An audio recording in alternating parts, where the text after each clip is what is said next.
এজন্য বলতে চাই, ইয়েতিম মিসকিনকে কখনো কষ্ট দেওয়া যাবে না, কটাক্ষ করা যাবে না। কিন্তু বর্তমান আবার হাটে বাজারে বিভিন্ন জায়গায় দেখা যায় এমন কিছু মানুষ, সুস্থ মানুষ, হাতের মধ্যে একটা করে ব্যাগ নিয়ে কিংবা একটা করে সার্টিফিকেট নিয়ে টাকা তোলার জন্য যায়। বলেন ঠিক কি না? এখানে যারা যায় 100 জনের মধ্যে আমার মনে হয় 90% মানুষ ধোঁকাবাজ। কিন্তু এই 90% মানুষ ধোঁকাবাজ হওয়ার কারণে যারা প্রকৃত পক্ষেই, যারা অসুস্থ, প্রকৃত পক্ষেই যারা গরিব, তারা কিন্তু বঞ্চিত হয়ে যায়। বলেন ঠিক কি না? মুসলমান ভাইরারে আমার, আল্লাহ পাক রব্বুল আলামিন বলতেছেন ওই সমস্ত জাহান্নামীদের বক্তব্য যে 3 নম্বরে তারা জাহান্নামের যাওয়ার যে কারণ আল্লাহ পাক রব্বুল আলামিন জানাচ্ছেন, ওয়া কুন্না নাখুদু মাআল খাইদিন। জাহান্নামে সাকার নামক স্তরে আসার জন্য 3 নম্বর আমাদের যেইটা পাপ ছিল, 3 নম্বর যেইটা কারণ ছিল, সেটা সব সময় আমরা মানুষের সমালোচনা করতাম, গীবত করতাম, সব সময় মানুষের দোষ চর্চা করতাম। আজকে বাংলাদেশে এই দোষ তো নাই। বলেন ঠিক কি না? নাই না?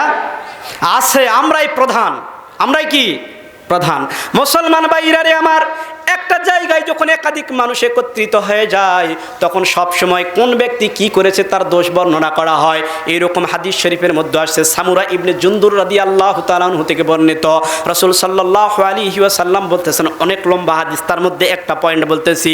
আপনার আমার নবী যখন সামনের দিকে যাইতেছেন এমন সময় দেখেন একজন ব্যক্তির সোয়াল থেকে থুতনি পর্যন্ত কাটা হচ্ছে। এরপরে নবীজি দেখলেন এক পার্শ্ব কাটার পরে তিনি আবার অপর পার্শ্ব কাটতেছেন। অপর পার্শ্ব কেটে আসার আগে প্রথম পার্শ্বটা সুস্থতা লম্বন করছে। এরপর দ্বিতীয় পার্শ্ব কাটা যখন শেষ হয়ে যাচ্ছে আবার প্রথম পার্শ্ব কাটতেছে। আবার যখন প্রথম পার্শ্ব কাটতেছে দ্বিতীয় পার্শ্বটা সুস্থ হয়ে যাচ্ছে। নবীজি বলেন, কি কারণে তাকে শাস্তি দেওয়া হচ্ছে আর কতক্ষণ দেওয়া হবে?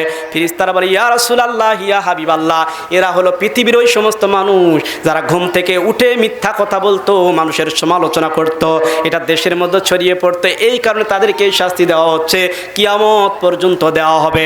আবার আল্লাহ পাক রব্বুল আলামিন নবীদের মাধ্যমে জানাচ্ছেন, ক্বালা রাসূলুল্লাহ সাল্লাল্লাহু আলাইহি ওয়াসাল্লাম, আল গীবাতু আশাদ্দু মিনাল জিনা। যদি কোনো ব্যক্তি গীবত করে সে যেন জিনার চাইতেও নিকৃষ্ট কাজ করলো। মুসলমান ভাইরারে আমার, আমার মা বোনদের মধ্যে এই কাজটা বেশি চলে।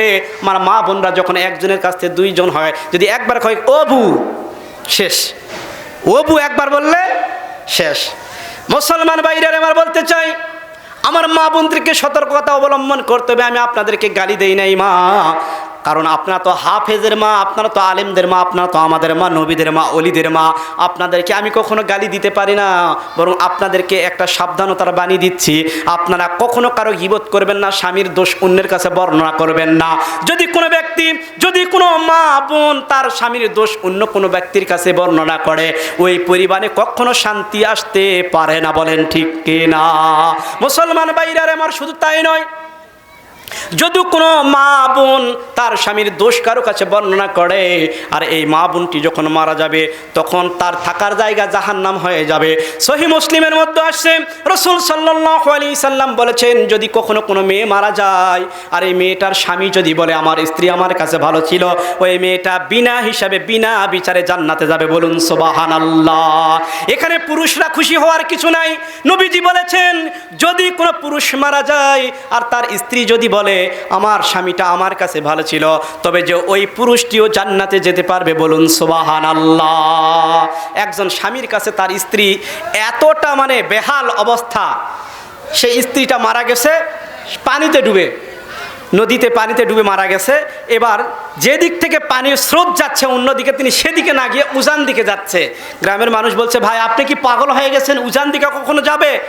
এবার পুরুষ মানুষটি বলতেছে, আমার বউ দুনিয়ায় যতদিন বেঁচে ছিল সব সময় আমি যা বলতাম তার বিরুদ্ধে চলতো, আজও যদি আমি ওই দিকে যাই তাহলে ও এই দিকে যাবে, এই জন্য আমি আগে এই দিকে খুঁজতেছি। বলেন নাউজুবিল্লাহ।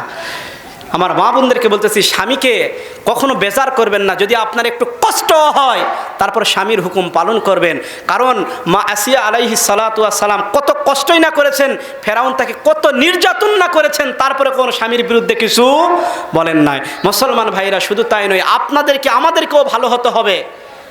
কারণ আমরা যদি ভালো না হই তাহলে তারা তো ভালো থাকতে পারবে না। তারা তাদের মা বাবা ছেড়ে, ভাই বোন ছেড়ে আমাদের বাড়িতে চলে আসে, আমাদের কাছে তারা বছরের পর বছর জীবনটা কাটিয়ে দেয়। আমরা যদি তাদের সাথে ভালো ব্যবহার না করি তারাও থাকতে পারবে না। এই জন্য স্বামী আর স্ত্রীর মধ্যে একটা অন্যরকম মহব্বত পয়দা করতে হবে। আল্লাহ রসুল সাল্লাল্লাহু আলাইহি সাল্লাম বলেছেন, যখন কোনো স্বামী বাহিরের থেকে এসে ঘরের মধ্যে প্রবেশ করে আসসালামু আলাইকুম ওয়া রাহমাতুল্লাহ বলে যদি স্ত্রীর সাথে মুসাফাহা করে, ওই ব্যক্তি, দুই ব্যক্তির, স্বামী আর স্ত্রীর জীবনের সমস্ত সগীরা গুনাহ আল্লাহ তাআলা মাফ করে দেয়। বলুন সুবহানাল্লাহ। কারা কারা সালাম দেয় দেখি, হাত তুলি দেখি।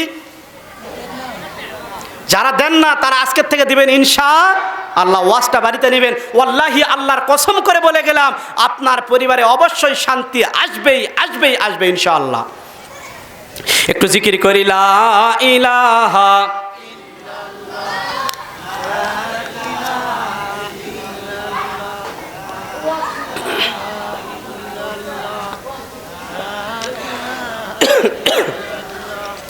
লা ইলাহা লা ইলাহা ইল্লাল্লাহু মুহাম্মাদুর রাসূলুল্লাহ সাল্লাল্লাহু আলাইহি সাল্লাম।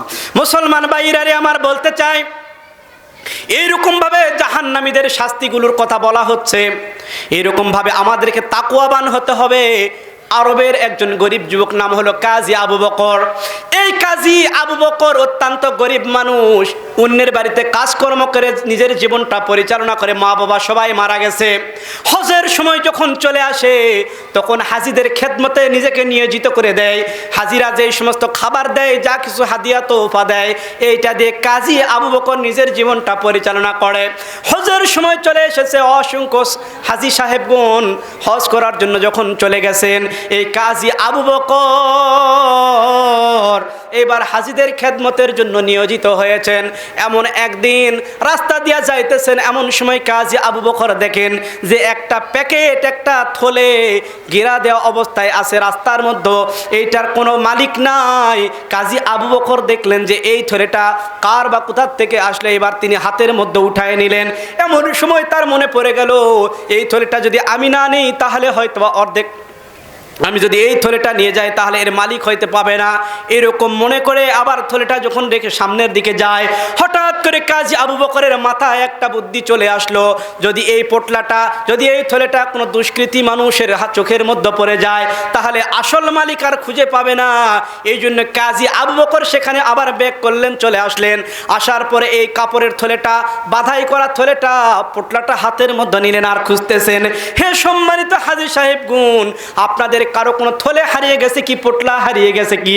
আমি কাজী আবু বকর পেয়েছি, যদি তোমরা বর্ণনা দিতে পারো তাহলে তোমরা নিয়ে নাও। কাজী আবু বকর এরকম ভাবে চিন্তা করতেছেন আর চিৎকার করতেছেন।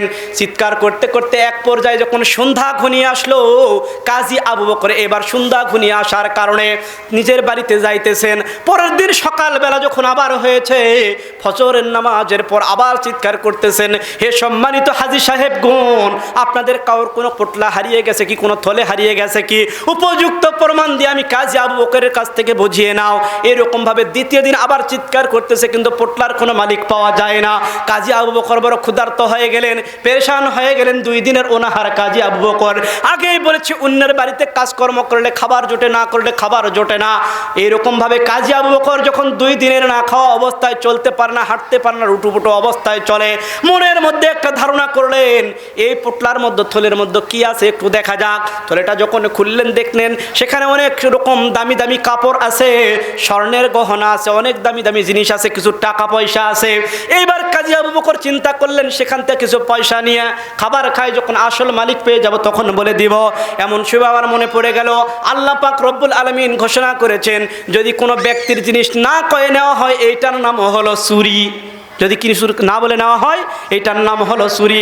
প্রচলিত কথা বলতে চাই মুসলমান, যদি আমরা কখনো আম গাছের নিচ দিয়ে যাই, এমন সময় আম দেখা যাচ্ছে, ওই আমটা যদি আমরা নিয়ে নেই, খেয়ে নেই, এইটাও চুরির পাল্লায় পড়ে যায়। মুসলমান ভাইরা রে আমার, কাজী আবু বকর এবার চিন্তা করতেছেন, তাহলে তো খাওয়া যাবে না, কি করব? আবার পোটলাটা বাদাই করলেন, থলেটা বাদাই করলেন, এরপরে আবার সামনের দিকে দৌড়াইতেছেন। এরকম ভাবে সমস্ত দিন শেষ হয়ে গেল। পোটলার মালিককে দ্বিতীয় দিনও তিনি খুঁজে পেলেন না। এবার তিনি বড় চিন্তায় পড়ে গেলেন, কি করব? পোটলাটা নিয়ে তো বিপদের মধ্যে পড়ে গেছি। তৃতীয় দিন সকালবেলায় যখন কাজী আবু বকর আবার চিন্তা